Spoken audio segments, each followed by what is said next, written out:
Ladies and gentlemen. Qui m'a proposé de me donner des leçons d'accordéon.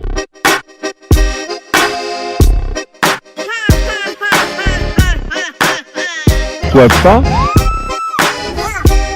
Tu peux marcher la tête haute, préviens tes apôtres. Ici, Londres. Veuillez écouter tout d'abord quelques messages personnels. On a dîné, machin chouette, rien à foutre. Second poteau bavard. Te prends pas la tête avec ça. Synchronisation des montres. 5, Pas de droit de ma cravate, on dirait François Hollande là. Bonjour, bienvenue dans Radio C'est quoi ta France. Je suis très content de vous retrouver. Cette semaine, un sujet de qualité, des invités aussi de qualité, je vais y arriver.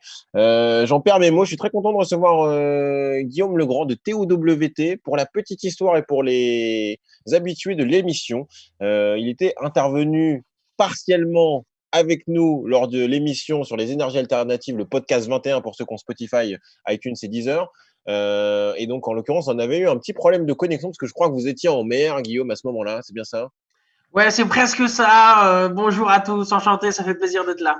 Mais bienvenue dans Radio C'est quoi ta France. On va faire un focus sur votre initiative TOWT, du transport maritime par voile, qui sera certainement une solution à notre sortie de crise écologique et voire aussi sanitaire.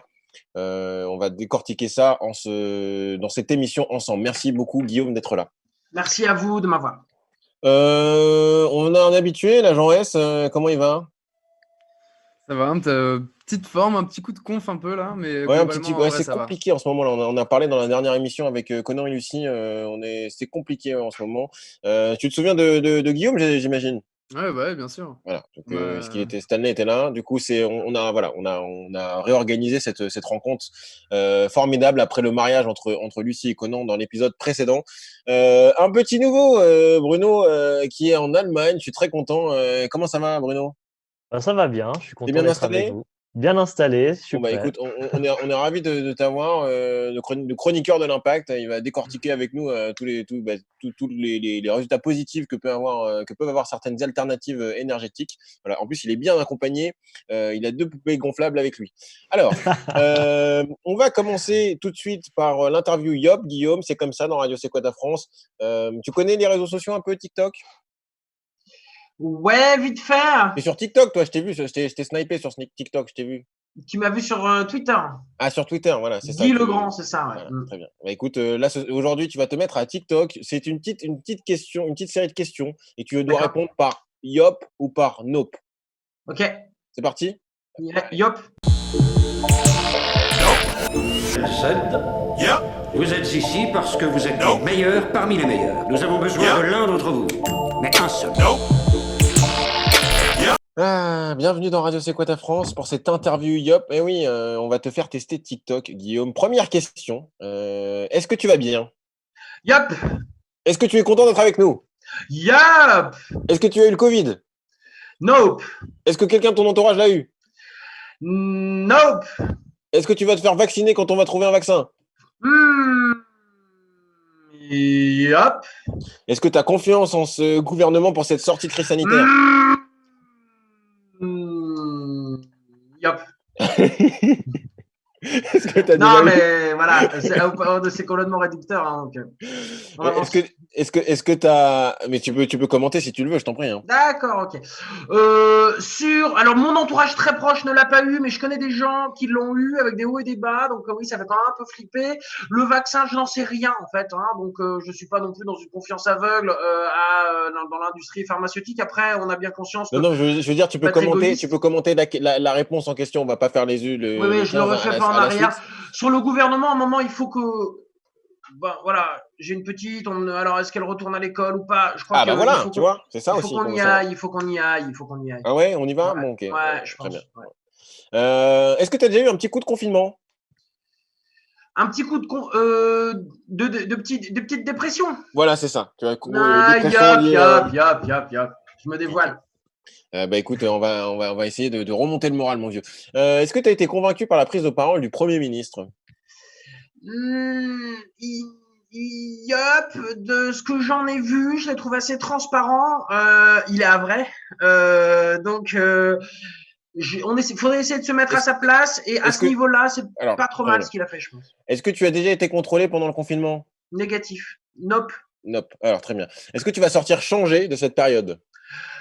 Yup, certainement, avec plus de recul, plus d'altitude sur les choses, peut-être même, on en parlera peut-être dans l'entreprise tout à l'heure. On va en parler tout à l'heure. Penses-tu que c'est le déclic qu'attendait l'humanité? Yup, j'espère. Est-ce qu'il y a plus grave dans la vie que le corona? Yup. Alors, Guillaume, est-ce que tu reprendras une corona? Est-ce que je reprendrai une corona? Yup. Voilà, bienvenue pour l'apéro dans votre happy hour. Vous reprendrez bien une corona. On est très content de vous recevoir, les amis. Alors, on va faire un petit focus sur TOWT. C'est quoi la genèse de ce projet? Qu'est-ce qui s'est passé, les gars? Alors, je vais passer vite sur mon histoire personnelle, mais quand j'étais petit, très petit, dans les années 80-90, je me suis retrouvé sur des voiliers avec mon grand-père notamment, et assez rapidement autonome, puisque donc ma grand-mère voulait que mon grand-père vende le bateau, mais lui voulait pas trop, et parce qu'il avait mal à l'épaule, donc je prenais le relais, notamment sur tout ce qui était winch, sur tout ce qui était un petit peu physique. Un bateau, c'est très puissant, ça avance très vite à la voile. Le vent, c'est très pratique, c'est même très rapide, et il y a une espèce de moment de magie qui se passe, et quand on voit la puissance du vent qui tire sur les écoutes. C'était avant le GPS, c'était avant toutes ces technologies, notamment de prédiction des vents. Avant TikTok aussi. Avant TikTok, avant Twitter, avant Facebook, avant Internet, avant les ordinateurs même. Les ordinateurs, enfin bref, passons vite. Pourquoi vous avez voulu créer ce projet TOWT? Parce qu'on a plein de choses à dire dans cette émission. Guillaume, je t'alerte là-dessus. Il faut être bien concis dans les réponses. Le vent est au large la seule énergie renouvelable très abondante et largement prédictible aujourd'hui. Le transport maritime n'est en l'état pas décarbonisable, si on peut dire. Le transport maritime, c'est du pétrole ou du gaz naturel, ce qui est la même chose d'un point de vue carbone, marginalement. Et c'est 90% des produits qu'on consomme aujourd'hui. C'est 90% de ce que je vois sur ton étagère derrière toi, ou de ce qu'il y a derrière moi, ou des lunettes, de nos ordinateurs, de nos montres. Le transport maritime est partout, il est omniprésent, et pourtant il est opaque, il est loin de notre connaissance, et donc il est difficile, nous, en tant que citoyens ou consommateurs, d'y faire quoi que ce soit. Dans les années 80, des acteurs du bio ont créé un label bio, des acteurs de l'économie solidaire ont créé des labels d'économie juste, équitable.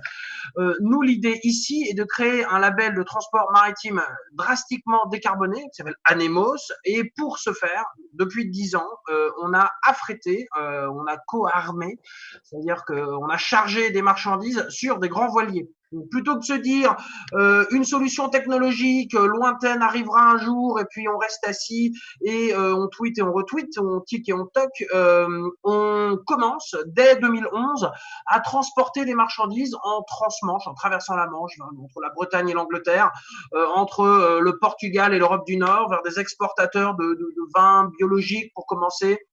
Puis pour compte propre, donc on a investi dans du thé, parce qu'en fait il y a du thé aux Açores qui pousse, qui est excellent, que personne ne connaît, et qu'il est intéressant de faire venir à la voile, puisque les Açores, personne connaît les Açores, on connaît l'anticyclone, mais en fait c'est du retour de transatlantique, quelque chose qui est naturel pour une liaison à la voile. Et rapidement on a fait du café, du cacao, donc du chocolat, du rhum, pour montrer également que ces produits à fort terroir, à forte origine, comme le vin finalement, on a une origine d'un café, de cacao, sont intéressants de faire venir à la voile. Et progressivement, donc, on a pu développer ce label. Alors, sont intéressants, ça veut dire quoi? D'un point de vue économique, d'un point de vue impact environnemental? Il nous semble que promouvoir un transport, c'est forcément promouvoir une origine. Quand on exporte une bouteille de champagne à New York, on leur rappelle que la Champagne, c'est en Champagne, c'est en France, et que il y a un lien direct entre la production et le producteur sur New York. Donc, autour du label, on a un soft qui tourne, qui permet au client final de retrouver la trace GPS, les fichiers de vent, les fichiers météo, qui permettent de retrouver les différentes manœuvres des navires. C'est pas très compliqué, chacun peut comprendre pourquoi on vire de bord à tel endroit, etc. Et un bilan carbone global qui peut être économisé. Donc, il est intéressant d'exporter des Bordeaux, des Muscadets ou des Douro. Le Douro, c'est le fleuve qui coule sur Porto, puisque nos escales-là vont dire le nom de ces origines-là.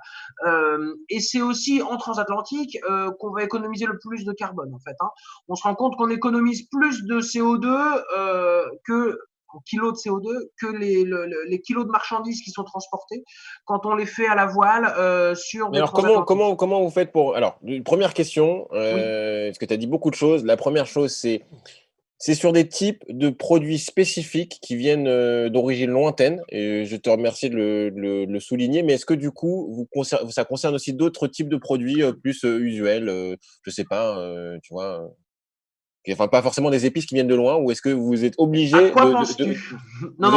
vous êtes obligé de vous matcher un petit peu à la réalité locale pour que ça ait optimiser la chaîne logistique? La théorie, c'est qu'on transporte un produit X d'un point A à un point B à la voile et de façon décarbonée. Donc, c'est ça le premier. Donc, par exemple, des masques. Si on veut faire venir des masques, là, comment on fait? Dis-nous tout. On a besoin. Moi, on a besoin d'avoir des. Pardon? De Chine. En bateau? Ça, c'est des choses que tu fais, ça? Là, la Chine, on l'a pas encore fait, mais on est en train de discuter à le faire, notamment avec des propriétaires de domaines bordelais qui sont chinois. Et on va parler du voilier cargo, donc vraiment de ce qu'on est en train de financer là aujourd'hui. Donc une flotte de 4 voiliers cargo modernes de 70 mètres, des 3 mâts, 3000 mètres carrés de toile. On a prévu qu'ils passent notamment le pont des Amériques. Et le pont des Amériques, c'est le pont qui traverse le canal de Panama. Oui, bien sûr. Il est à 70 mètres de haut et on sait que nos bateaux pourront passer dessous. Donc, il est prévu éventuellement de pouvoir aller en Chine avec vin, café, et de pouvoir en revenir avec thé et autres. Là, tout de suite, faire venir des masques, c'est un peu… Là, il y a besoin, là. Il y a besoin. Il y a grosse demande, là. Moi, je peux te mettre en contact avec des gens que ça peut intéresser, Oui, non, mais oui, tout à fait. Non, mais c'est difficile pour nous là aujourd'hui de faire venir des masques très rapidement. Faut savoir qu'ils viennent tous en avion les masques là aujourd'hui. Mais c'est pour ça que je te pose la question et que du coup, dans cette logique d'avoir un impact environnemental positif, sachant que là les masques ils vont arriver qu'au mois de juin, au final, est-ce que ça aurait pas du sens de passer par bateau? Oui. Les masques n'arriveront qu'au mois de juin parce que c'est un sujet, les masques, où on pense qu'il y a eu de la thésaurisation. Là, les gens les ont bloqués, ils se font acheter sur les tarmacs d'aéroports. Nous, c'est pas ce qu'on dit. Ne nous écartons pas. La question, c'était simplement. C'est ça. Mais quand il s'agit de sanitaire, on met les trucs dans des avions, on réchauffe un peu le climat. Bon, voilà, on va sauver des gens. Par contre, quand on va sortir de là, on va réfléchir sérieusement à nos liens maritimes, peut-être aériens. On en parlera avec la Chine, avec Intercontinental. On va en parler au cours de l'émission. Peut-être Bruno, une première réaction sur la présentation de TOWT. Moi, je trouve ça génial. Je trouve ça génial parce que, alors d'un point de vue perso déjà, parce que moi, mon premier business, c'était j'importais des wax de Corée quand j'avais 19 ans. Et je les faisais venir en 20 mètres cubes par bateau. Donc, ça me coûtait 600 €, 200 € de déclaration, voilà. Et c'est vrai qu'à cette époque-là, je ne considérais pas du tout l'impact environnemental. Aujourd'hui, moi, je suis vraiment engagé sur ces sujets-là.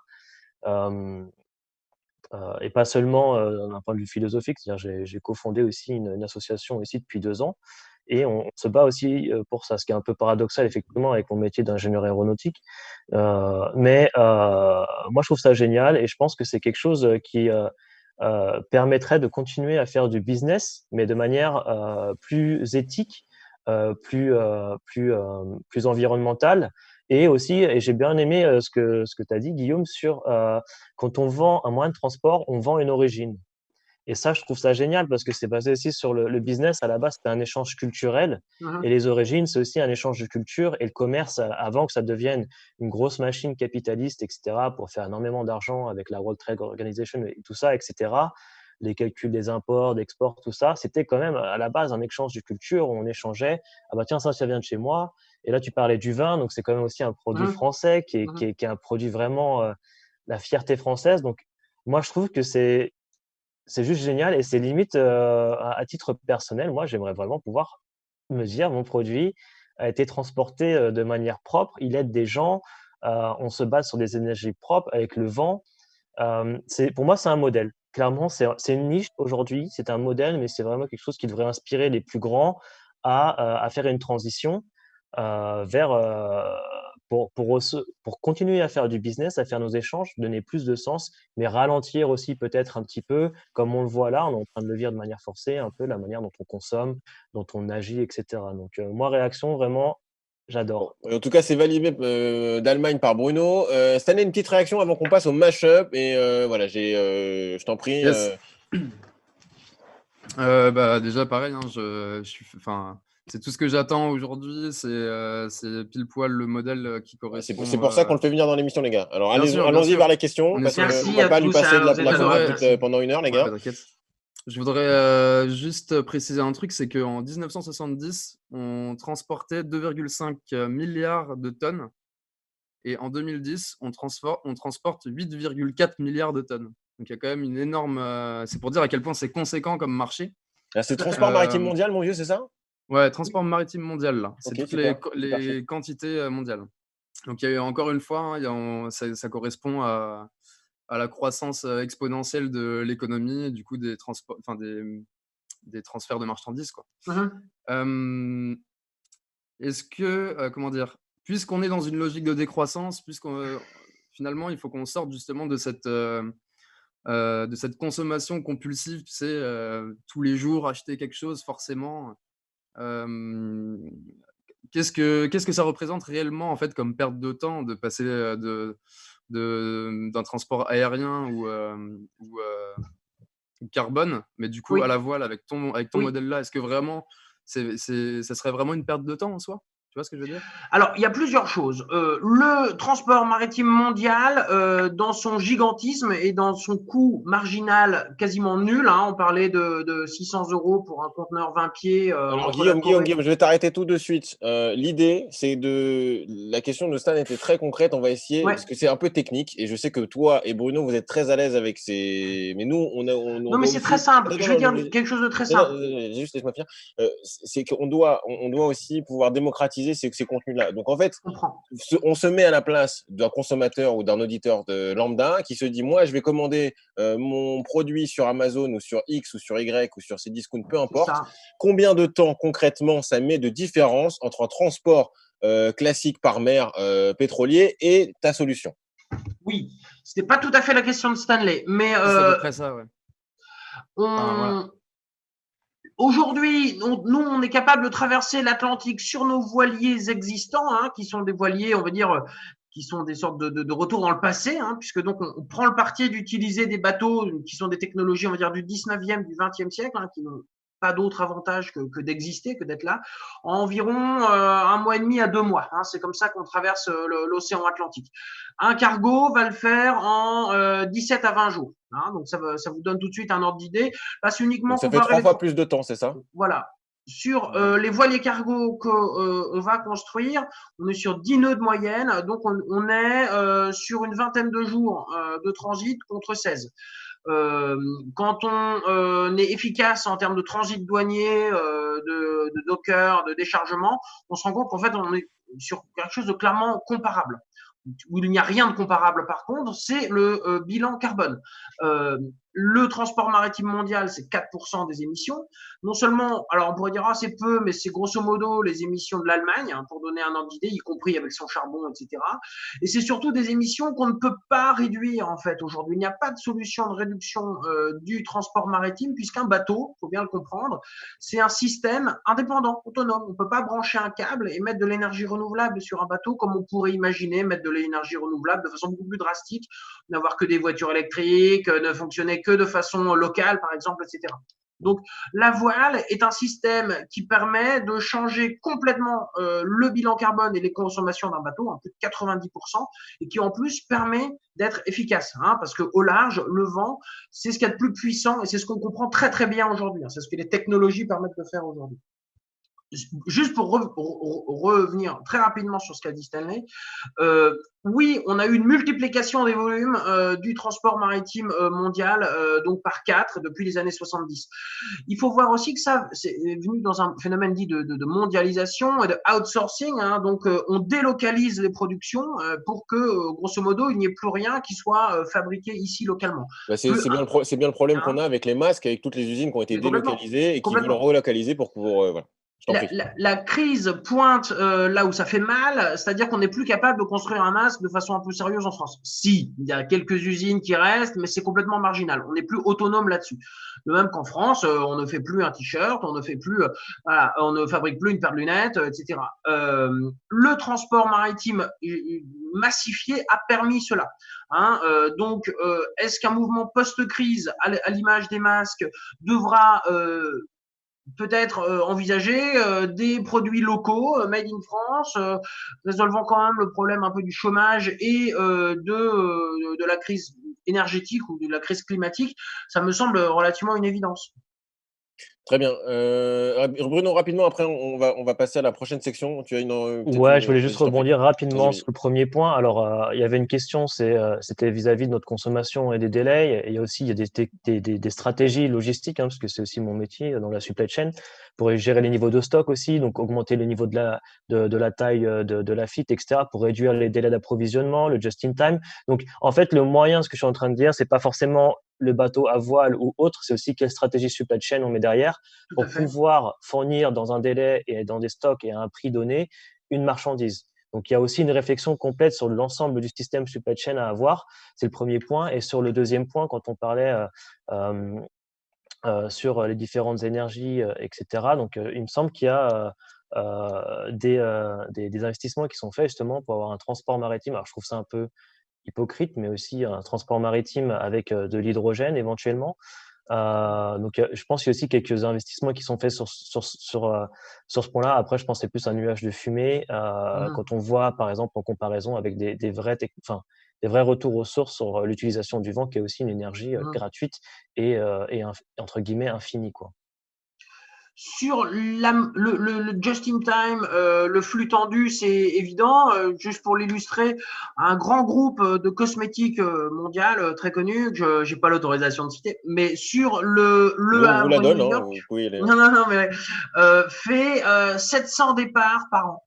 Donc, il y a 360 jours par an. Donc, en fait, 2 fois par jour, il y a des départs qui se font. Des départs de 2 conteneurs en moyenne, qui donc sont ensuite regroupés, sont envoyés sur des bateaux et donc sont attendus sur un lead time, hein, incluant le transport maritime et l'amont et l'aval, d'une vingtaine de jours. Ce qu'on est en train d'essayer de mettre en place ensemble, c'est qu'avec nos 4 bateaux, on peut venir une fois toutes les 3 semaines. Et donc, il faut effectivement prévoir tout simplement de faire un peu des stocks et de bien remplir le bateau et de pas être en permanence appuyé sur le bouton et d'être en permanence sur quelque chose qui est très tendu et qui en fait dit le nom de quelque chose de très carboné. Hein, c'est-à-dire qu'il faut réfléchir en termes d'achat, en termes d'approvisionnement, à faire des stocks sur 2 ou 3 semaines. C'est pas quand même déliant. C'est les stratégies peut-être des grands groupes, des entreprises aussi, des grands groupes qui disent bah voilà, nous on veut fonctionner sur tel modèle, on veut fonctionner sur. C'est pas, en l'occurrence, c'est peut-être plutôt à la direction que ces décisions sont prises. Oui, tout à fait. Alors, aujourd'hui, nous, on a des bonnes nouvelles sur les voiliers cargo. Donc, il y en a 24. 4, ça coûte une 50aine de millions d'euros à construire. Je les ai pas là tout de suite, mais on n'est pas loin de les avoir, notamment parce qu'on a des chargeurs. Ce qu'on appelle les chargeurs, c'est des clients qui ont déjà signé des engagements de volume. Et on se rend compte qu'il y a des grandes entreprises dans le cacao, hein, dans le chocolat, dans le café, dans les vins et spiritueux, dans les cosmétiques. On espère bientôt dans le textile, qui ont signé sur des transatlantiques. Donc on est plein entre Abidjan et Le Havre, plein de cacao, donc on est très content. On est déjà pas mal rempli sur le Havre New York, hein, avec des vins, des champagnes, des cognacs, des cosmétiques. Il faut nous inviter, parce que là du coup vous balancez la liste, mais nous on n'a pas été concernés encore, mais on viendra avec plaisir au prochain apéro. Et il y a des passagers. Ah oui, non, oui, on s'amuse bien. Non, mais attention, la cargaison est sacrée, on n'y touche pas. Hein. D'ailleurs, merci de faire un petit focus là sur les différents types de produits qui viennent du monde entier, les connexions. Moi, on va se retrouver juste après le mashup. On va décortiquer ensemble. Bruno, garde ta question. On aura l'occasion de redécortiquer ça ensemble avec. Comme ça, je garde ma réponse. Mais non, vous allez pouvoir la finir avant qu'on passe le mashup. Simplement pour vous dire, voilà, j'ai voulu passer le mashup sur toute la dimension de colonisation parce que c'était un sujet qu'on traitait parce que je trouvais ça intéressant de faire le parallèle avec le transport international qui est aussi fait partie des aspects positifs de la question. Guillaume, alors, finissez votre réponse pendant que je cherche. Non, sur les raisons pour lesquelles les entreprises vont venir vers du transport décarboné, quand on a des grosses entreprises, il faut savoir qu'elles doivent faire un rapport de sustainability, de développement durable, au titre duquel elles doivent pouvoir montrer quelles sont les démarches. À qui elles font ce rapport là? À leurs actionnaires. Oui, d'accord. Donc, elles sont quand même tenues à ça. Il y a également. Mais si les actionnaires ils s'en foutent, ça change rien. Mais en fait, on se rend compte que c'est pas le cas.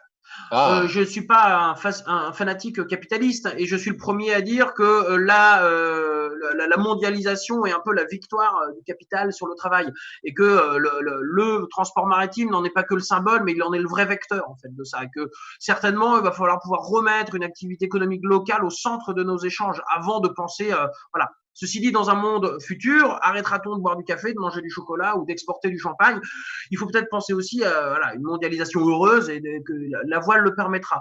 Donc une entreprise va. Donc ça, c'est des grosces entreprises. Oui, Guillaume, je vous laisse un petit temps et vous prenez tout ça. Il faut pouvoir réduire un petit peu parce qu'on va passer le mashup. Allez, on passe le mashup. Non, mais c'est important. J'en profite pour vous dire, c'est important que vous soyez rigoureux sur les temps. C'est quoi le mashup? Le mashup, c'est toutes les semaines. Vous pouvez aller voir sur la chaîne. Vous avez vu qu'on était sur Twitter, on était sur les différents réseaux sociaux, sur LinkedIn également. La chaîne YouTube de Radio C'est quoi ta France. Toutes les semaines, on prend un sujet, on le traite avec tout ce qui s'est passé sur le net. Et du coup, ça fait un espèce de popcorn qu'on vous présente et ensuite qu'on décortique ensemble.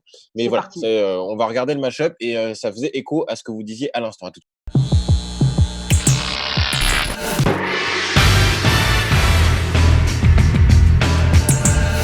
Ça, c'est une statue grecque.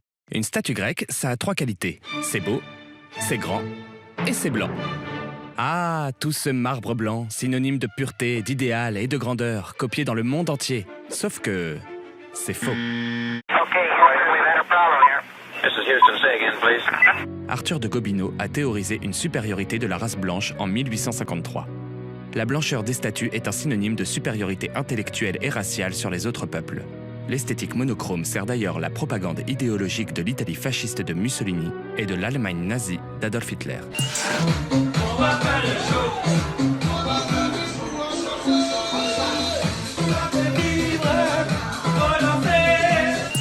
Les subsahariens d'aujourd'hui, par exemple, ont vu déferler sur eux un monde qu'ils ne connaissaient pas et qu'ils se débattent toujours avec.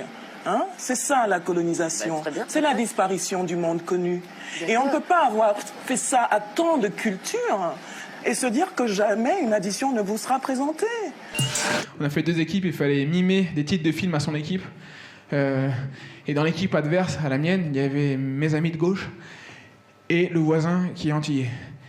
Et lui, manque de bol, il est tombé sur le film La planète des singes. Pas de chance, hein. Pas de chance, mais lui, il s'en fout, il joue. Il s'en fout, lui il veut gagner le point, qu'est-ce qu'il fait? Il mime un singe.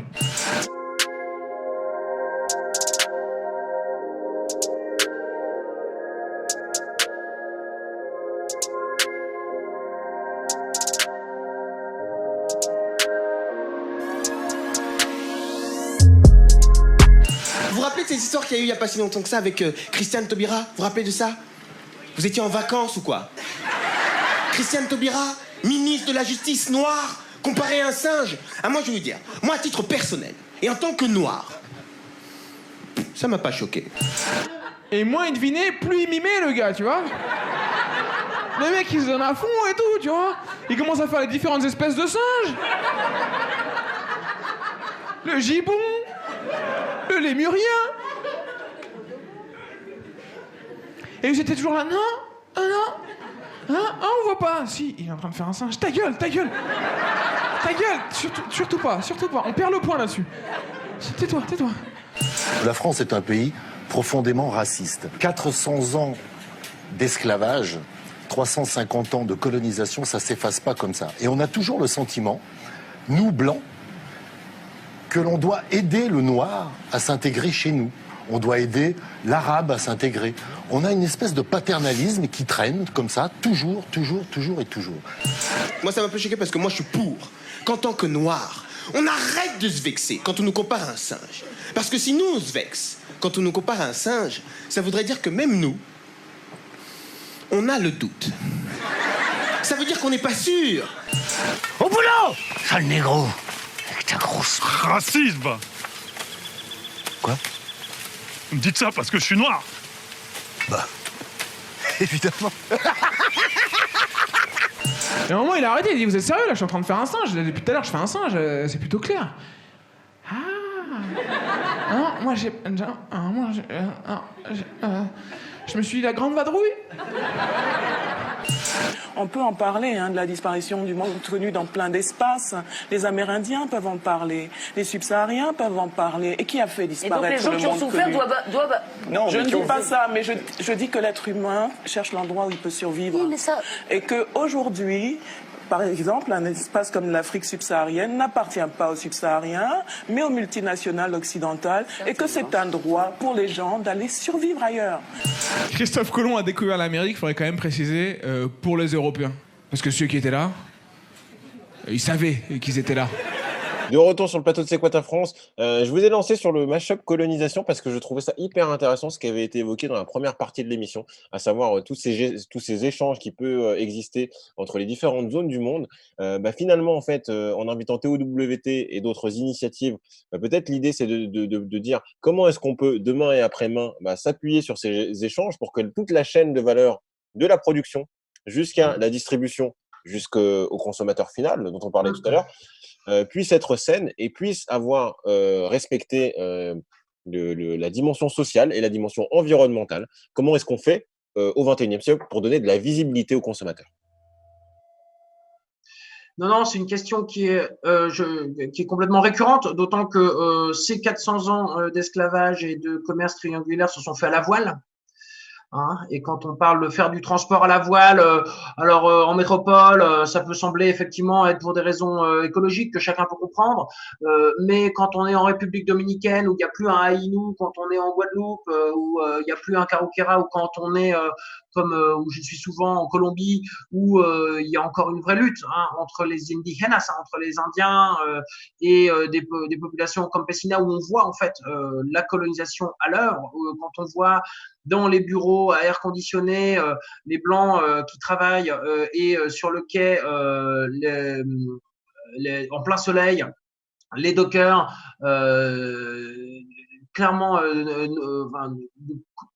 indiens ou noirs qui travaillent, voilà, et que on regarde ça d'un point de vue, on fait arrêt sur image là, on se dit mais en fait la colonisation, la post-colonisation, est-ce qu'on en est vraiment sorti, ou est-ce qu'en fait on est complètement plein dedans? Est-ce que il n'y a pas tout simplement quelque chose qui continue comme ça n'a jamais été cynique, j'allais dire d'une certaine façon, où on a une prédation des ressources, où on a ces sociétés anonymes qui sont responsables de cette prédation-là et qui, au nom d'actionnariat, j'allais dire rapace, vont faire ces profits, naissent entre le Nord et le Sud, encore une fois, une forme de colonisation. C'est quelque chose qui est hyper profond, auquel je suis hyper... on charge nous notre Rome à la Darse, à Pointe-à-Pitre, face au mémorial de l'esclavage. Que je connais bien, que j'ai visité, on a pas mal d'artistes du collectif qui ont travaillé avec le Memorial Act. D'accord, voilà, ça tombe. On les embrasse. Et quand je vais niveau négoce de Rome, on sait très bien que c'est des familles de béquets, et que des béquets, on sait très bien que c'est des descendants de colons, et que c'est des gens qui, il y a quelques générations, commettaient, on va dire, le plus grand crime contre l'humanité qui ait jamais été commis, j'allais dire, à la voile. Qu'est-ce qu'on fait face à ça aujourd'hui? Est-ce que le commerce maritime n'a-t-il pas une responsabilité fondamentale? Il n'était pas à l'époque qu'une façon, voilà, un symbole. Hein. À mon avis, il incarne ça, il est le sang de l'économie mondiale. Nous, ce qu'on essaie de faire, notamment en travaillant en bio, en équitable, en travaillant justement avec un lien direct que Anemos fournit via son numéro de voyage.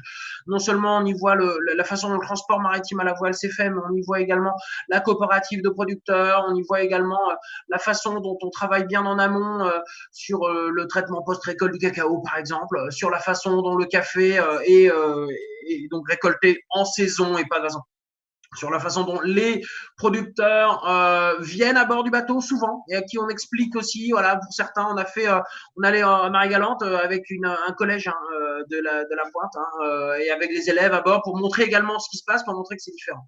On pense que valoriser le transport maritime, le valoriser, c'est-à-dire lui donner un prix, parce qu'aujourd'hui il n'a quasiment pas de prix parce qu'il ne vaut rien, c'est aussi valoriser le travail des marins, le travail des dockers, mais c'est aussi valoriser le travail des producteurs et forcément mettre en avant la région d'origine.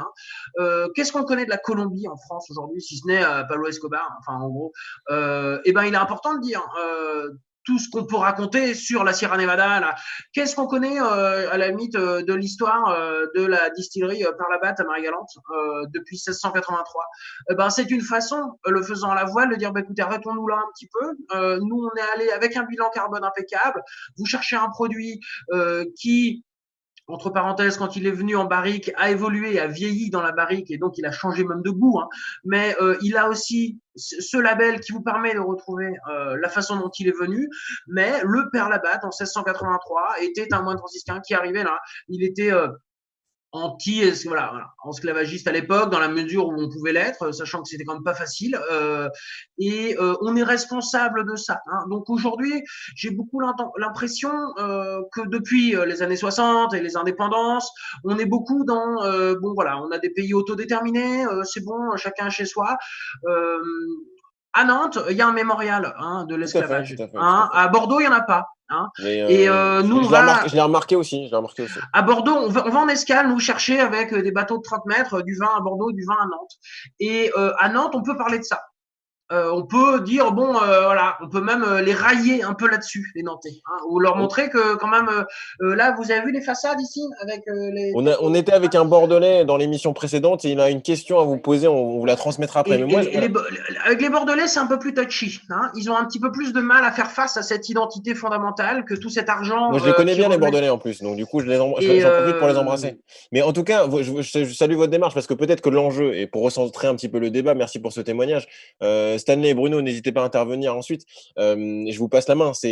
On a aujourd'hui des gens qui sont confinés, qui se posent plein de questions sur le monde qui les entoure, sur la dimension des relations internationales, du commerce international, dans quelles conditions humaines, sanitaires les produits sont préparés. On est dans des enjeux où on veut tout de suite. Donc, on commande un produit, il faut absolument que ce soit en premium, le recevoir dans 12 heures dans notre boîte aux lettres, quitte à mettre dans cette chaîne de valeur en danger des gens qui n'ont pas de couverture sociale, etc., etc. On a fait déjà des formats sur l'ubérisation. Est-ce que l'enjeu, c'est pas d'être capable de donner au XXIe siècle une vraie visibilité sur la chaîne de valeur, la chaîne de transport, la chaîne sociale, en fait, de n'importe quel modèle? Stanley ou Bruno, si vous voulez, je vous en prie. Une transparence, tu veux dire, du coup? Exactement, de transparence, qui serait démocratique aussi. Stanley, je sais pas, tu allais dire quelque chose? Non, en fait, je pensais que tu avais posé la question à Guillaume. Moi, j'avoue, j'attends personnellement de la transparence de toutes les nouvelles structures, de tous les nouveaux modèles économiques, environnementaux. J'attends de la transparence. Je veux que les choses, elles soient accessibles sur leur site et qu'on me dise... Ça, c'est une responsabilité légale, c'est une responsabilité du gouvernement ou des gouvernements. Et là, en l'occurrence, un des sujets, Guillaume, sur lesquels je vais vous pinguer, et Bruno, je te laisse rebondir après, c'est sur la question du droit international maritime. Il n'y a pas vraiment d'organisation qui gère ça, il n'y a pas vraiment de loi internationale qui régisse ça. C'est ce qui crée aussi beaucoup de problématiques. Le CETA, c'est pas ça, justement ? Non, c'est un accord bilatéral, le CETA. Il y a alors ça s'appelle l'OMI, l'Organisation maritime internationale qui dépend de l'ONU. Je les connais bien parce que j'ai bossé avec eux, donc je connais un petit peu le sujet. L'OMI à Londres. Mais ils ont même pas le même statut que les autres agences de l'ONU.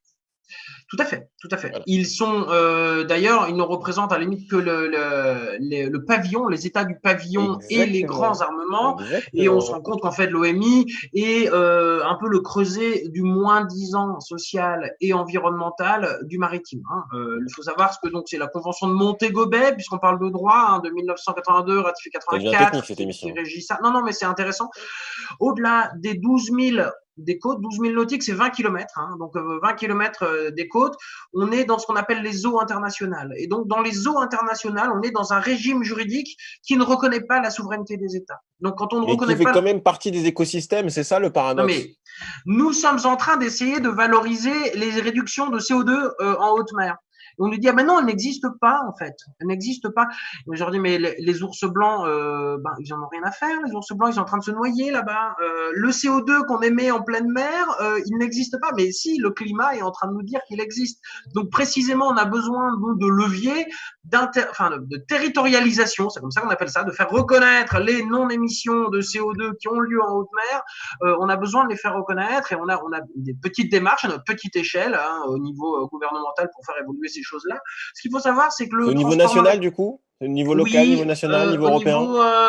Alors, au niveau national, on a pu faire reconnaître que les certificats d'économie d'énergie sont éligibles sur des transports décarbonés entre la métropole et les départements d'outre-mer. Ce qui est un verre à moitié plein, c'est pas très pratique cette notion de route maritime directe. Ça n'est qu'une lettre de François de Rugy, ça n'est que des C2E, donc ça demande, c'est à notre charge parce que en fait ce sont des estimations, donc quand on fait A moins B, enfin, il y a deux choses, et c'est à nous de documenter quelles sont les consommations d'énergie des autres bateaux, ce qui est pas facile vu qu'on vit dans un monde où tout est opaque. Il y a une base de données au niveau européen qui s'appelle TETIS-MRV, je passe vite. En fait, on s'est rendu compte qu'il y a des grosses incohérences dessus. Et donc, en fait, on ne peut même pas véritablement, et pourtant, on est assez pointu sur le sujet, mais on ne peut pas véritablement être certain des émissions de CO2 ou des consommations d'énergie des navires. Donc, et a fortiori, le consommateur final, comment peut-il, enfin, je veux dire, quand on s'achète un slip ou une barre de chocolat, on n'est pas en train de se demander mais quel bateau me l'a amené, et ce bateau-là émettait combien, c'est venu dans quel port, et c'est par où c'est transité. C'est une information qui est confisquée, parce que ça c'est chacun d'entre nous est payeur de ces quelques centimes par produit qui ont été transportés maritimement. Et puis on aurait en théorie le droit de se dire, Élise Lucet, complément d'enquête, Werner, comment tes lunettes sont-elles venues en France, admettons de Chine, s'il tant est qu'elles soient faites en Chine, ou les miennes, pareil. Alors, attends, je vais te dire ça. Ouais, moi, bref. On pourrait. C'est sûr. C'est marqué Italie, là, on va en parler après. Ouais, parce que Luxottica est italien, mais voilà, c'est certainement Luxottica fait en Chine. Bref, peut-être pas. Mais t'es bien renseigné, en tout cas. C'est un exemple. On pourrait dire que payeur final, tu pourrais dire, j'aimerais savoir quel bateau a amené cette paire de lunettes, par quel port il est entré, etc. On est capable de faire ça avec des coursiers. On est capable de faire ça avec des coursiers. Tu vois ce que je veux dire? Tout à fait. Aujourd'hui, on est capable de le faire sur plein de choses. Je pense, moi, je suis dans la blockchain. Ouais. Alors, c'est une technologie, il y en a plein d'autres. On en arrive à la blockchain pour des questions de confiance. Et après, derrière la blockchain, aussi la question de quelle énergie ça prend, etc. Mais d'un point de vue vraiment pragmatique, on peut faire de la traçabilité avec des fichiers Excel sans blockchain.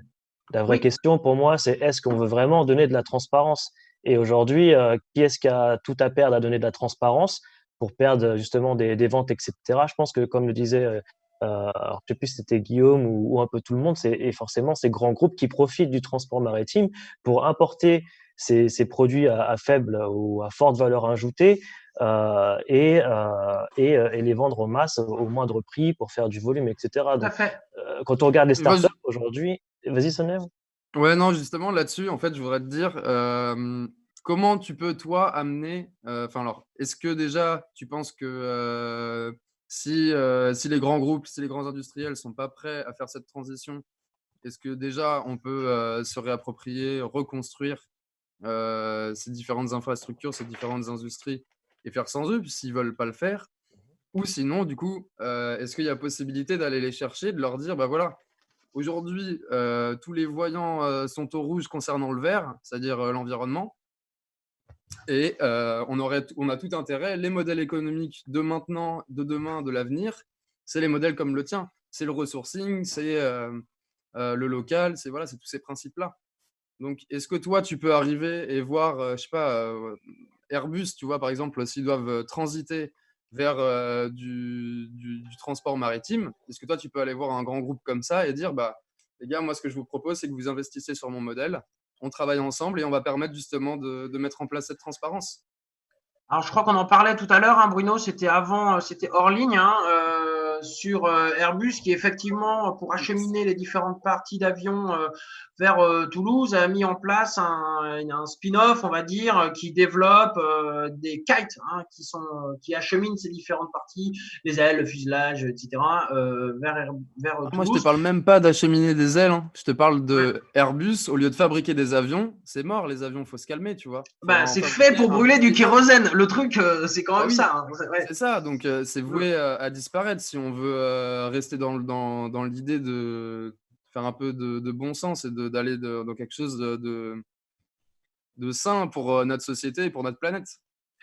Ce qu'il faut bien comprendre, c'est que le jour d'après, qu'il soit, on va dire, sanitaire ou environnemental, il va bien falloir qu'on comprenne que aller à 130 à l'heure dans une tonne d'acier à 1,20 € le litre, c'est juste pas normal. Aller à New York avec un aller-retour en avion à 500 €, voire moins, c'est juste complètement anormal. Du coup, très bien. Mais ça, c'est des choses.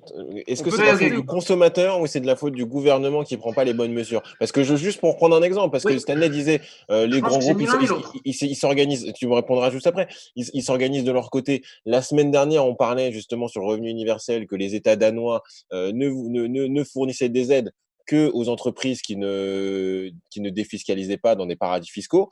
Donc, c'est aussi qu'il y a des mesures stratégiques gouvernementales qui orientent certaines initiatives. Qu'est-ce qui bloque pour ton secteur?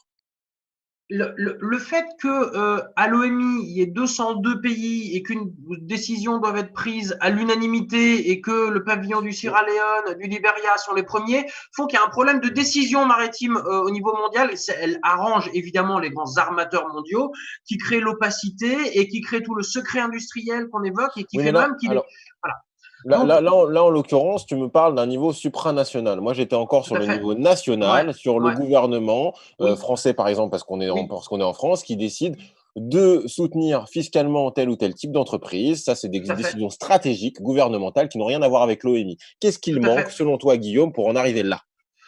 Il nous manque 3 choses, nous, aujourd'hui, qu'on aille plus loin sur la territorialisation des certificats d'économie d'énergie et des émissions de CO2. Il nous manquerait des guichets qui soient adaptés, en gros, des subventions pour les premiers navires.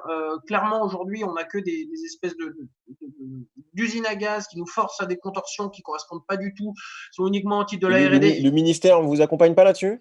Ah mais je vais faire vite et je vais éviter d'être trop à l'emporte-pièce. Le peu d'appels à projets qu'il y a sont la vis pointue, sont de la R&D pour de la R&D et ne comprennent pas l'aspect global du navire. Donc la réponse est non. La réponse est non, clairement. On va avancer dans le fil de l'émission. Non, mais c'est bien, mais c'est vrai que tout le monde ne connaît pas forcément l'OMI, etc. Donc, quand on peut répondre par YOP ou par NOP, tu l'as bien compris. Oui, on tout à va fait. essayer de le faire. J'en profite pour saluer notre partenaire et sponsor TBS, qui lui, on en parlait il y a quelques semaines, qui lui aussi a décidé de créer un nouveau mouvement avec sa nouvelle ligne. Je vais passer une petite séquence et puis ensuite on passera à la question CQTF. Donc eux, ils ont décidé un autre modèle, c'est-à-dire de faire des sneakers 100% recyclables avec 70% de caoutchouc recyclé et 30% de caoutchouc industriel. Donc voilà, comme quoi, ça vient aussi des entrepreneurs, ça vient aussi des entreprises. Quand il y a de la demande, il faut pouvoir répondre à cette demande. Et donc voilà, ça fait partie des initiatives qu'on voulait. Puis TBS, ils font beaucoup de voiles aussi. C'est bien connu. Ah bah tu vois, tu les connais, tu peux nous en parler un peu de TBS? On fait de la voile, évidemment qu'on les connaît. Ah bah très bien alors.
ressource de notre partenaire TBS 100% recyclable. Qu'est-ce qu'on peut, et donc qui est produite au Portugal. Qu'est-ce qu'on peut, tu vois, tu les connais un petit peu, ils sont impliqués dans la voile aussi. Est-ce que par exemple, tu vois, pour prendre un exemple concret, est-ce que TBS pourrait se dire, bah, demain, je vais utiliser plutôt les voies maritimes pour transporter mes nouvelles sneakers de la zone de production jusqu'à la zone de distribution. Est-ce que c'est des choses qui pourraient être envisageables? Ce sera à eux de répondre à cette question. Et d'ailleurs, je serais très preneur d'une mise en contact. Eh ben, écoute, non, mais c'est pour ça que j'en parle, parce qu'on a fait beaucoup de mises en relation dans Radio C'est quoi ta France, et que si on peut aider à faciliter entre TBS, qui est notre partenaire, et toi, TOWT, on sera ravis de le faire. Et si on a pu, justement, tu vois, bénéficier à l'impact environnemental et social, ben, on le fera avec grand plaisir, Guillaume. Tu as ma parole. Très volontiers, on est en lien avec des gens dans le textile qui justement nous demandent d'aller assez fréquemment vers Porto pour Le Havre. Donc ça pourrait être quelque chose. Ressourcer TBS, c'est une marque qui a commencé dans la voile, clairement. Depuis tout petit, nous on avait des TBS et aujourd'hui donc qui s'élargit en termes de pourquoi ne pas envisager les exports TBS vers les États-Unis à la voile ou les imports de matières premières à la voile et d'avoir des étiquettes Anemos sur la TBS ressources Écoute, on fera ça, je vais vous mettre en contact, je vais m'en occuper. Là, on passe à la prochaine section de l'émission. Je vous lance sur des sujets et on va essayer de comparer les modèles, puisque du coup, là, si vous avez bien compris, cette émission a une dimension internationale. Il y a Bruno qui est en Allemagne, qui connaît bien le port d'Hambourg notamment, parce qu'on est dans le domaine maritime. On va comparer un petit peu. Stan va nous parler du plan de déconfinement. On va analyser ça ensemble. On revient pour la prochaine section. À tout de suite.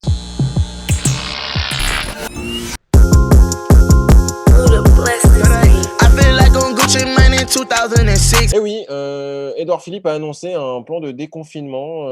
Est-ce que mon Stan, on peut regarder ça ensemble, comparer peut-être ce qui peut se passer dans d'autres pays? Je t'en prie. Je t'avoue que j'ai pas trop regardé à l'étranger. Mais pour la France, j'ai eu une pour la grosse France. semaine, mais déjà pour la France. Dis-nous pour la France. Il paraît qu'il y a une histoire de couleur, j'ai rien compris. Ouais, c'est ça. En gros, tout simplement, ils ont essayé de graduer en fonction des régions, des départements qui avaient été où il y avait eu le plus de Covid+, donc de patients testés positivement au Covid. Et donc, en fonction du nombre de gens qui ont été testés positivement, ils ont gradué. Là, c'est une zone verte, orange, rouge. Je pense que beaucoup de gens ont pu le voir. Voilà, donc vert, la moins contaminée. Est-ce qu'il y a un critère d'âge aussi ou pas? Je t'avoue que j'ai pas assez checké ça dans le détail. Guillaume, vous êtes concerné par quel vous êtes conseillé? Nous, on est vert de vert. Vous êtes dans le vert, vous? Ouais, complètement. Finistère Sud, c'est complètement vert. Nous, le Covid est quand même très lointain. De toute façon, il n'y a personne là-bas, donc. Non, on s'accroche à notre rocher. Je blague, évidemment. On embrasse les Finistère. Finistère. Je vais vous montrer un petit peu la carte quand même. On peut quand même parler dessus comme ça, du coup. Ah bah vas-y, je t'en prie, Stanley. Yes. Ouais. Hop. Moi, je croyais que c'était rouge pour les garçons et bleu pour les filles, un truc comme ça, non? Un truc genré, simple, basique, binaire. Non, heureusement, on n'est pas là-dedans. Ok, oui, c'est toute la zone Est là qui est. Ouais. Très bien. Voilà, donc la circulation active du virus, on parle de ça. Donc là, on est sur France Info. Je me dis, on va prendre quand même du service public. C'est plutôt sympa de faire un peu d'hommage au service public, peu importe les avis qu'on peut avoir dessus. On les embrasse. Oui. Ouais. Moi, je vous avoue. Qu'est-ce que tu en penses rapidement? Comme ça, après, on fait un petit. En fait, il y a trop de plans, de niveaux de notre société qui se mélangent, je trouve, sur la question de du coup, la gestion de la crise sanitaire, sortir, pas sortir, est-ce que c'est un risque de remettre les enfants à l'école, etc. etc. Je trouve qu'il y a eu aussi un effort de communication vraiment douteux. Enfin, ça, c'est mon avis personnel. Je tiens à le préciser. Je trouve que vraiment, en termes de communication sur la crise sanitaire du Covid en France, il y a vraiment des choses, moi, qui m'apparaissent comme douteuses.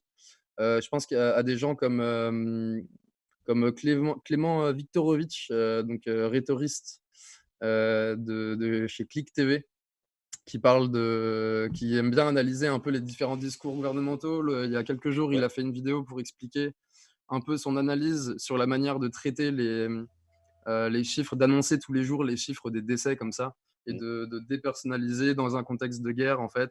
À la fin, on va énumérer le nombre de morts. Et en fait, tout simplement, comme on a préparé les gens à dire on est dans un contexte de guerre, bah, finalement, les décès des patients, les patients qui sont décédés, sont réduits un peu à l'image du soldat qui est envoyé au front et où on se dit c'est logique dans un contexte de guerre d'avoir des pertes. De la Donc, même façon, très bien. Mmh. Excuse-moi, je t'en prie, finis Stan, excuse-moi. Non, mais du coup, voilà, c'est ça, ça fait partie de ces choses dans la communication qui est faite aujourd'hui qui, moi, me mettent en réserve, me mettent un peu dans une posture un peu en retrait comme ça, de me dire je vais pas, je peux pas m'imprégner de tout ce qui est dit sur cette crise sanitaire comme ça et me dire alléluia, vérité veritas est présentée devant moi tous les jours, non. Mais c'est pour ça que le format C'est Quota France a encore plus de succès pendant cette période de confinement. J'en profite pour saluer l'ensemble des équipes et Guillaume qui est avec nous, qui devait être avec nous à l'époque pour le podcast 21, je le rappelle.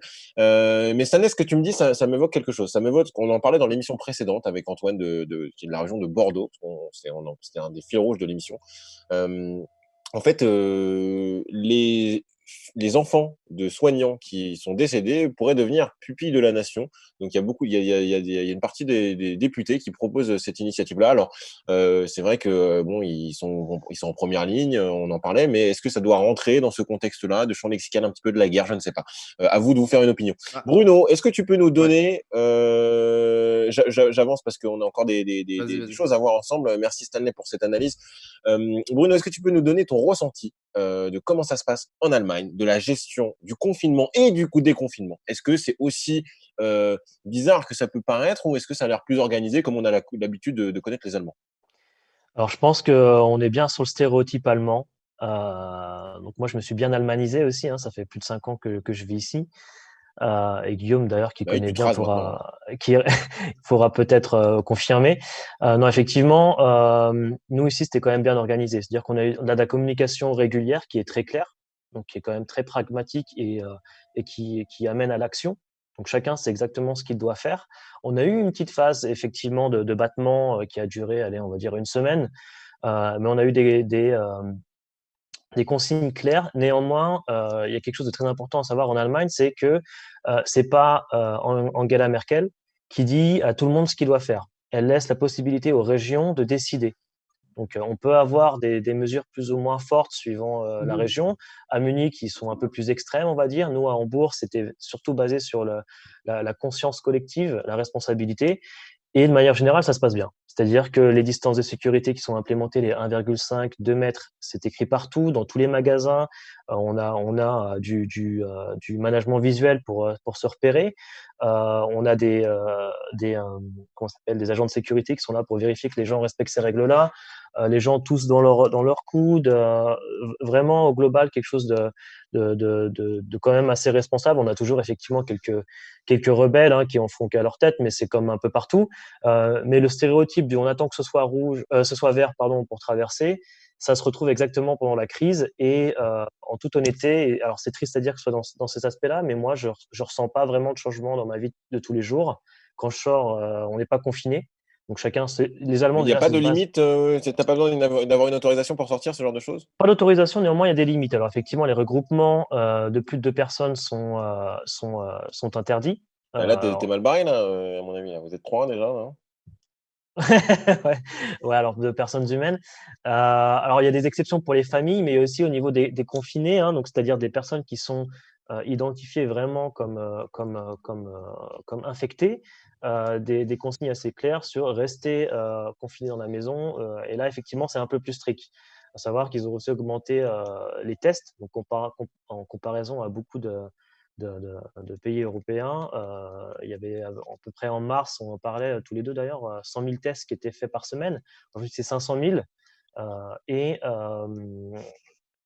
on a l'obligation, par exemple, aujourd'hui, depuis le lundi dernier, lundi dernier, de porter des masques quand on va dans un magasin, dans les transports. Les transports, on est à 2 mètres sécurisés du chauffeur. On a ouais. Merci. Non, ce que tu dis, c'est super intéressant. Parce qu'on en parlait dans l'émission précédente, on parlait des drones, etc., de la façon dont certaines villes s'organisaient, notamment Nice, voilà, pour vérifier que ça se passe bien. Il y a aussi des débordements, on a vu à Paris, dans d'autres zones. Finalement, est-ce que la solution, c'est au niveau de faire comme l'Allemagne, c'est-à-dire avec un État qui est décentralisé, un régime parlementaire, présidentiel décentralisé, ou à l'opposé de la France, où du coup, il y a l'exécutif qui fait un discours et bam, et en fait, du coup, après, on rentre dans un niveau de granularité qui est incompréhensible. Est-ce que c'est pas ça le fond du problème, finalement? C'est que du coup, on n'empêche pas, et pour faire un parallèle avec l'émission du jour, c'est que on supprime au maximum les initiatives locales qui souhaitent s'organiser avec leur connaissance du terrain, pour tout centraliser de façon un petit peu mégalo, ou en tout cas d'abus du pouvoir exécutif sur des sujets qui devraient peut-être relever plus du local. Guillaume, qu'est-ce que tu en penses?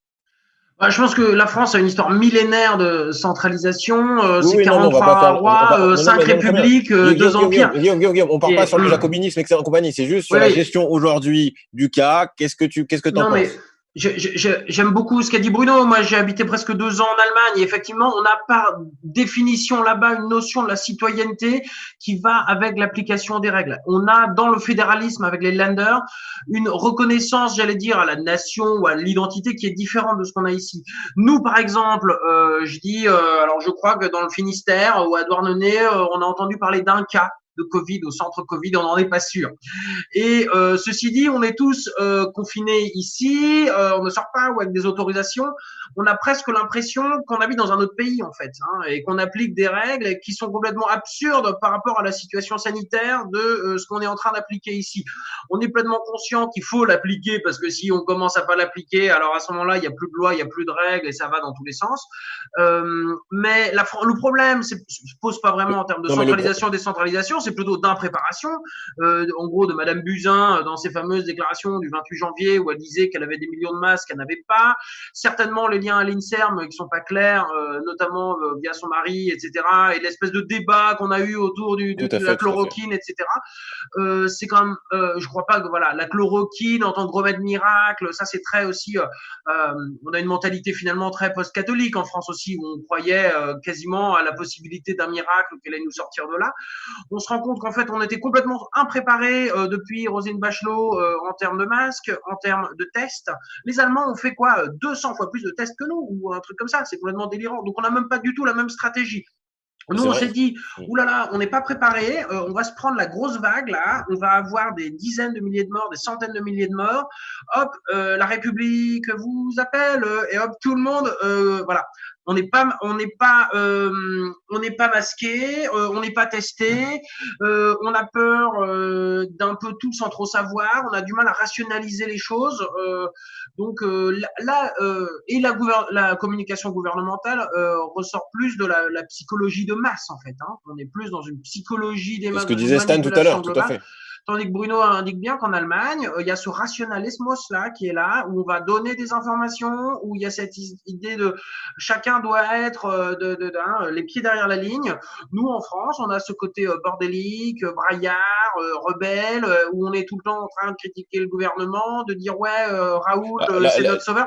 Alors qu'en fait, là, en l'occurrence, il y a deux, trois sujets sur lesquels on peut les critiquer. C'est sans être français. Je pense que même d'Allemagne, on peut se rendre compte qu'il y a un truc qui fonctionne pas bien. Ah, mais c'est évident. On va pouvoir tester. Guillaume, tu m'as l'air très très chaud. Non, mais parce qu'il y a quand même une. Non, mais regardons l'Espagne, l'Italie, l'Angleterre. C'est pas top non plus. C'est quand même du grand n'importe quoi là-bas. Alors, on peut faire du nivellement par le bas. Moi, j'aimerais bien faire du nivellement par le haut, s'il te plaît. Cite-moi des pays dans lesquels ça se passe bien.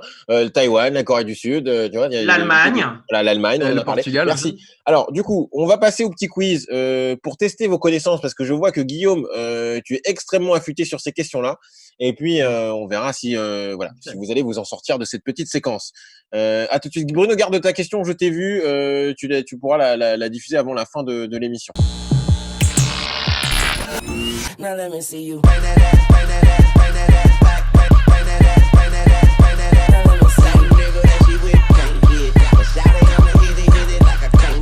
Now let me see you.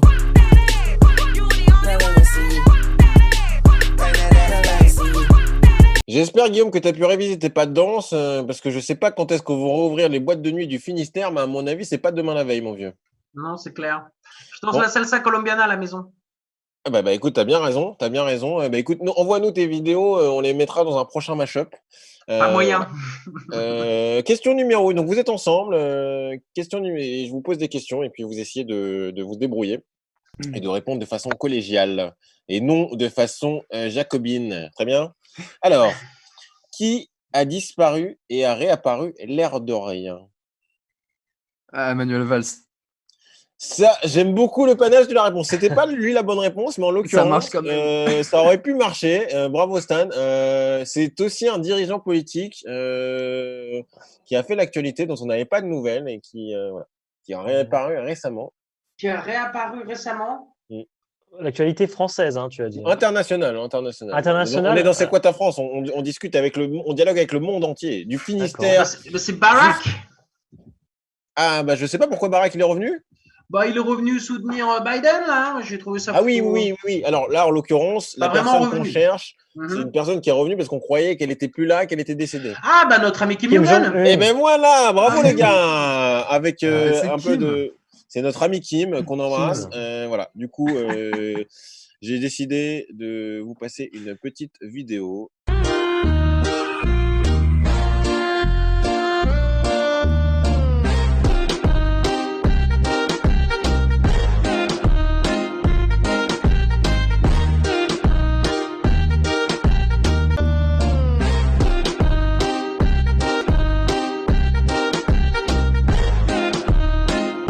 Voilà, ça va être sympa à partir du 11 mai. On voyait un petit peu les mesures qui étaient présentées.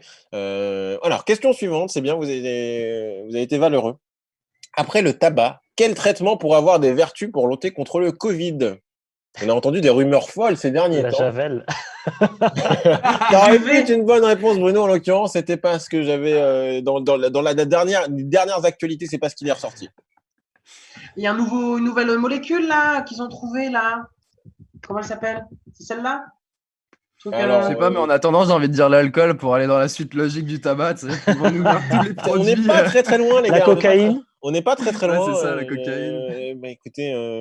Ah, mais non, c'est pas la fumette? Ouais. Ah bah c'est quel est le nom de la molécule ça? On est dans une émission sérieuse. Le THC, le en l'occurrence, c'est le CBD. CBD, ouais. C'est le CBD qui le CBD. Il y a eu quelques études qui sont sorties. Alors bon, ne prenez pas tout pour argent comptant. Je pense que voilà, il y aura un petit temps avant que les études d'impact puissent prouver quelque chose. En tout cas, ça semble cohérent quand même. Ça m'a fait. Et le CBD, c'est la molécule soft du. Ouais, c'est ça, tout à fait. La molécule non psychoactive. Je sais pas, tu nous diras comment ça se passe, les transports de CBD du Brésil jusqu'à Nantes. Voilà, on ne transporte rien d'illégal, mais si c'est légal. C'est légal le CBD, de plus en plus. Oui, bah, écoutez, très bien. Du coup, voilà, pour fêter ça, je vous passe cette petite vidéo.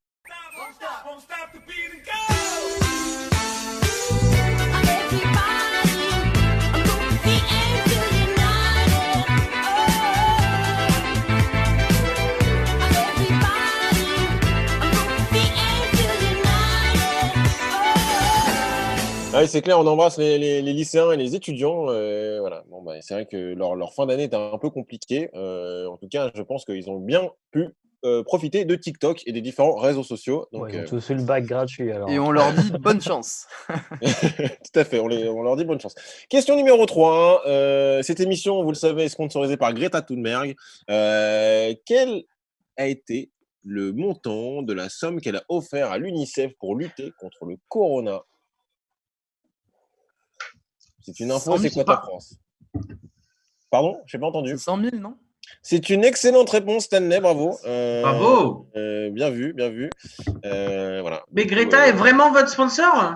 Non, mais on y travaille. Du coup, voilà. Si tu as des connexions, parce qu'on sait. Elle aime bien la voile aussi, Greta. C'est pour ça que je te dis ça. T'as pas voulu tu veux pas la sponsoriser pour une prochaine traversée de l'Atlantique? Ouais, j'aimerais bien. Mais on est le premier qui a accès à elle informe l'autre. Hein, c'est comme ça. Bah écoute, très bien. Tu nous envoies des photos de son barbecue. Stanley, celle-là, elle est pour toi. Tu as été valeureux. Qui sont un petit peu plus compacts. Ouais, c'est passé dans le dos, le centre, Doukas. Allez. Second poteau, Pavard. Benjamin Pavard. Oh, il nous fait une nacho Voilà, ça m'a fait, j'ai trouvé ça sur TikTok, ça m'a fait mourir de rire. C'est à Marseille. Voilà, les Marseillais, on les embrasse aussi. Très bien. Alors, donc, il n'y a que des ports. Et cette émission, Hambourg, Marseille, Le Havre, le Finistère, voilà, que des grands ports dans C'est quoi ta France? Alors, question suivante. Qui a offert, Guillaume, c'est pour toi cette question, tu n'as pas le droit à l'erreur. Qui a offert sa visibilité aux plus précaires? Qui a offert sa visibilité aux plus précaires? Mais attends, mais moi je lis plus les infos depuis. Ah, mais là, si toi, t'as pas vu passer cette info alors que c'est ton secteur, c'est ça pour va ça être que t'as le compliqué. sourire. Mais oui, non, mais moi j'arrête complètement les infos là. Qui a offert ça aux plus précaires? Quoi, récemment là? C'est dans le domaine de la voile. C'est pas Fange Gabard. Non. Hélène MacArthur. Ah, c'est Hélène MacArthur. Aïe, Guillaume. Ah bah, ça va boutichiquer, mon vieux. Hein. Bah vas-y, dis-moi alors. C'est quoi, quelqu'un sait, Stanley, tu sais? Alors là, je suis largué. Ah, non, Stan, il a tout donné sur la dernière là. Une petite astuce, pardon. Alors, non, mais je vais vous dire. Alors, un indice. Qu'est-ce qu'il. Je vous donne un indice. C'est un rapport avec un réseau social, LinkedIn et LinkedOut. Oh. Vas-y, tu peux y aller en fait. Alors, je vous donne la réponse. Guillaume, c'était Thomas Ruyant, le skipper, qui a offert de la visibilité à LinkedOut, qui est un réseau social pour les personnes qui n'ont pas de réseau social. Et en l'occurrence, voilà, sur son bateau, il y aura la publicité pour LinkedOut. Et je pensais que tu avais vu passer l'information. Ah, bravo à lui. Non, je suis désolé. C'est vachement intéressant d'ailleurs. Ouais. C'est vrai. Du coup, l'émission va toucher à sa fin. Est-ce que on va passer à la section questions CQTF. Bruno, tu avais une dernière remarque à faire à notre ami. Voilà. Est-ce que tu veux la faire tout de suite? Non, c'était plus sur une discussion qu'on avait eue au Globe Bass sur comment. Non, c'était pas vraiment une question, plus une remarque. Bon, du coup, très bien. Bah, écoutez, je vous passe une dernière petite vidéo pour finir ce quiz. Ils ont été meilleurs dans l'émission d'avant, je vous le dis. Hein, mais... Il faut faire attention aux stories que je regarde pendant le ramadan, les stories des influenceuses. La vie de ma mère, tu tombes sur leur story, bam, tu casses ton ramadan. La vie de ma mère, c'est vrai. Attention les frères, il faut faire attention.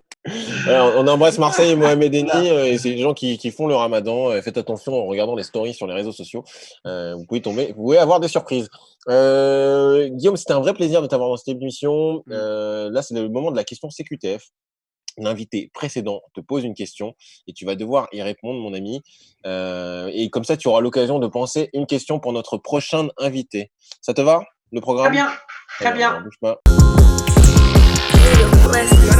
I feel like on Gucci Mane in 2006. All these diamonds dancing on my fucking neck, cost like 4 bricks. Ain't no way that I be talking on that strap, don't make no sense. He $1 million nigga, but be posted in the bricks. It make no sense, it make no sense, it make no sense, make no sense. Que pense-t-il de l'hybridation progressive des moteurs dans le maritime, c'est-à-dire des moteurs qui utilisent et l'électrique et le gasoil classique, comme le fait la société Blue Nav à Arcachon, gérée par Thomas Froin. Est-ce que tu as bien entendu le message de notre ami Antoine? J'ai bien entendu, ça m'intéresse et on va aller regarder ça pour équiper éventuellement. Nous, sur les voiliers cargo, on est justement sur une optimisation des régimes de la motorisation diesel pour qu'en fait le régime soit tout le temps optimal, donc consommer un minimum. Et que quand on a besoin de moins d'énergie, on la stocke dans les batteries qui sont prévues à cet effet. Et en plus, elles sont capables de donner un coup de booster quand on en a besoin, notamment dans les manœuvres. Donc, je pense que c'est quelque chose qui est très innovant et quelque chose qui a véritablement l'avenir dans le maritime. N'oublions pas, juste une petite nuance, que on va diesel électrique, mais que donc la source principale d'un diesel électrique est le diesel. Hein, et donc qu'on est globalement sur un bilan carbone qui est à peu près aussi impactant. C'est très intéressant pour lisser les appels de charge des moteurs et d'avoir ce coup de booster et d'éviter de devoir trop monter dans les tours du moteur et donc trop surconsommer. Donc c'est bien. Je peux juste en une phrase expliciter ce que nous on va faire sur les voiliers cargo, où on va avoir une hélice, où on a un moteur, comme je t'ai expliqué, on a surtout un gros moteur électrique et un gros parc batterie. Quand on va être sous voile, à une certaine vitesse, l'hélice, elle tourne à l'envers. Et donc on la laisse tourner à l'envers et le moteur électrique devient une dynamo. Et on va pouvoir avoir l'ensemble des besoins en énergie du bord qui vont être générés grâce à ce qu'on appelle de l'hydrogénération. Écoutez, formidable. Merci beaucoup. On va vous soutenir dans ces prochaines étapes. Guillaume, restons en contact. On a plein de choses à mettre en Merci perspective beaucoup, ensemble. Stanley, Bruno, un dernier mot avant qu'on rende l'antenne, les amis. Comme ça, tu auras le temps de poser ta question au prochain invité, Guillaume.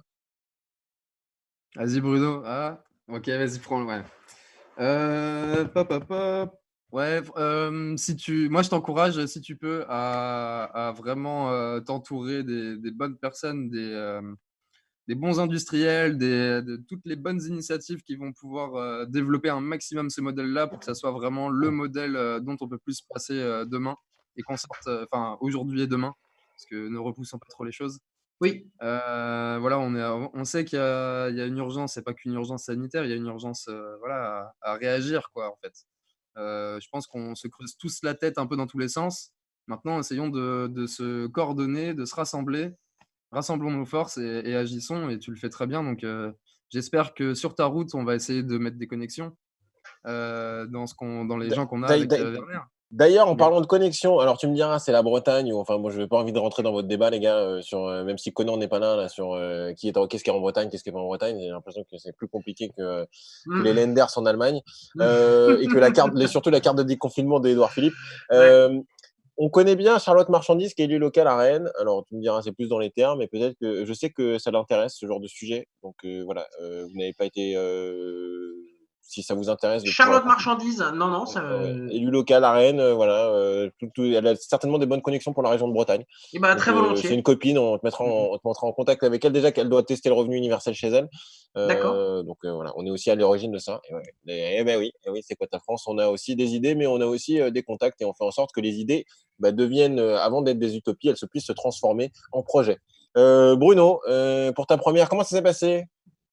J'étais plus que préparé, je pense. Du coup, j'avais prévu plein de données macroéconomiques, mais j'ai bien aimé la discussion sur le transport, surtout que c'était mon premier amour, puisque je travaillais dans l'import-export au tout début.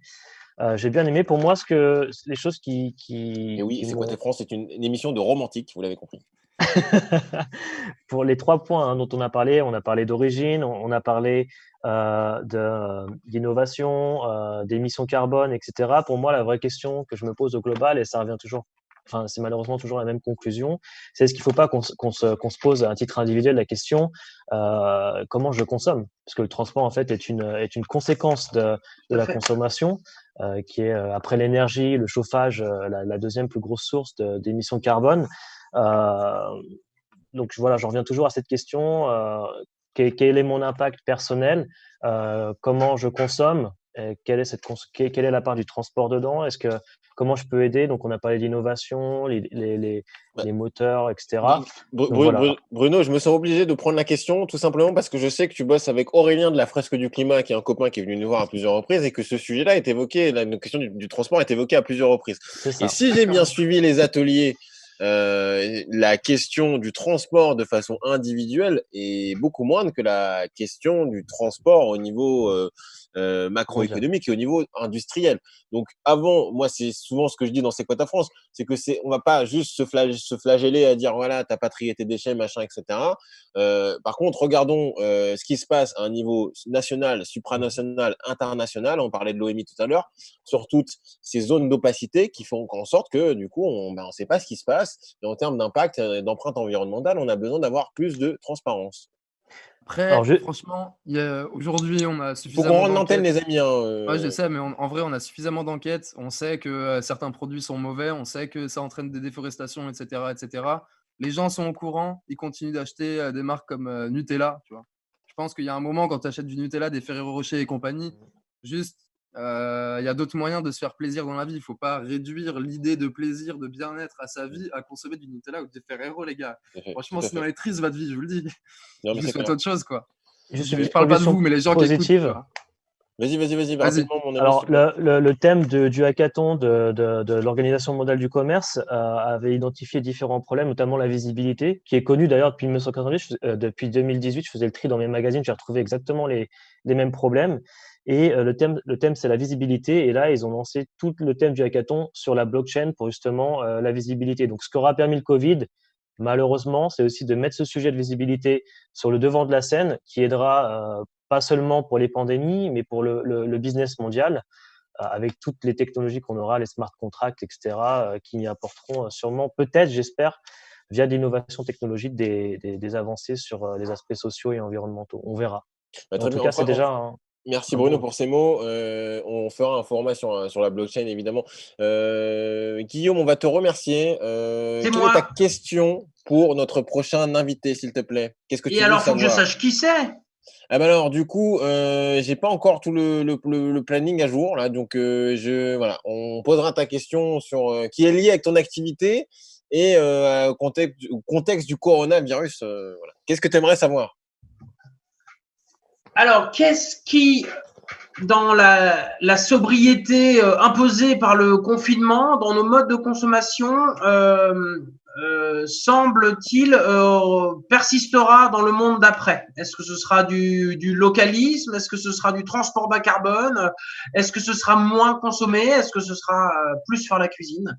Ou ne plus manger de Nutella Ne plus manger de Nutella. Bon, en tout cas, voilà, ça sera transmis avec grand plaisir. Merci à vous pour votre enthousiasme et voilà la qualité des propos qui ont été échangés. Il y a énormément de choses qui se sont dites. On aura l'occasion de refaire des formats sur les énergies alternatives parce qu'on sait que ça vous passionne. Des solutions existent. Il faut juste se mettre, j'ai envie de dire, sur les bons rails ou en tout cas sur la bonne marée. Pour pouvoir faire en sorte que la transition puisse se faire de la meilleure façon. Merci à tous. On se retrouve la semaine prochaine dans Radio C'est quoi ta France. On vous aime. À très bientôt. Ciao, ciao, ciao. I feel like on Gucci Mane in 2006. All these diamonds dancing on my fucking neck, cost like 4 bricks. Ain't no way that I be talking on that strap, don't make no sense. He $1 million